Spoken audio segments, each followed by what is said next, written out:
1943। इनका कार्यकाल तो वाइसराय के तौर पर सबसे लंबा था। हाँ, सबसे लंबा कार्यकाल इन्हीं का था। इनके समय में प्रथम आम चुनाव 1936-37 में कराए गए और क्रिप्स मिशन भी भारत आया था जी 1942 में। चलिए अब हम बिल्कुल अंत की तरफ आ गए हैं। अंतिम वाइसरॉय और स्वतंत्र भारत के गवर्नर जनरल तो लॉर्ड माउंटबैटन 1947 से 1948 ये भारत के अंतिम वाइसराय और स्वतंत्र भारत के पहले गवर्नर जनरल बने। और इन्हीं के समय 15 अगस्त 1947 को भारत स्वतंत्र हुआ जी। और अंत में चक्रवर्ती राजगोपालाचारी 1948 से 1950। ये स्वतंत्र भारत के प्रथम और अंतिम भारतीय गवर्नर जनरल थे। तो ये थे भारत के पहले और अंतिम भारतीय गवर्नर जनरल। जी बिल्कुल। इनके बाद ये पद समाप्त हो गया। तो चलिए अब अगला चैप्टर देखते हैं, भारतीय राष्ट्रीय आंदोलन का उदारवादी चरण जो 1885 से 1905 तक चला। भारतीय राष्ट्रीय आंदोलन को अगर समझना हो तो इसे आमतौर पर 3 मुख्य हिस्सों में बांटा जाता है ना? जी हाँ बिल्कुल, ताकि इसे समझने में आसानी हो। पहला है उदारवादी चरण, मतलब नरमपंथी विचारधारा का दौर जो 1885 से 1905 तक था। अच्छा। इसके बाद आता है उग्रवादी चरण या गरमपंथी विचारधारा का दौर 1905 से 1919 तक, और फिर सबसे अहम 1919 से 1947 तक का गांधीवादी चरण।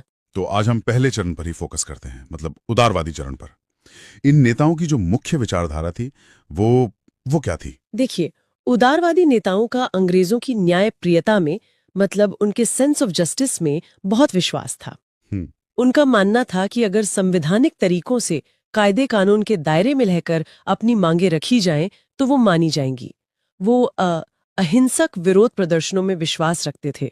और उनके काम करने का तरीका कैसा था? मतलब वो अपनी बात रखते कैसे थे? उनकी कार्यप्रणाली को एक बहुत ही दिलचस्प नाम से जाना जाता है, 3P। 3B। हाँ, प्रेयर यानी प्रार्थना, पिटिशन यानी याचिका, और प्रोटेस्ट मतलब अहिंसक विरोध। अच्छा। उनका पूरा यकीन था कि याचिकाओं, प्रस्तावों और बैठकों के माध्यम से अगर जनता की मांगे अंग्रेजों के सामने रखी जाएं तो न्याय जरूर मिलेगा। तो फिर इन दोनों विचारधाराओं, उदारवादी और उग्रवादी के जो प्रमुख नेता थे उनमें क्या अंतर था?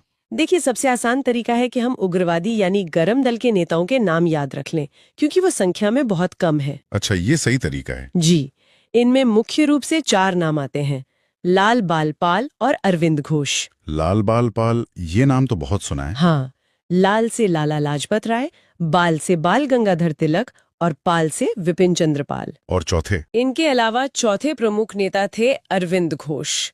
तो अगर ये 4 नाम याद हैं तो समझिए कि बाकी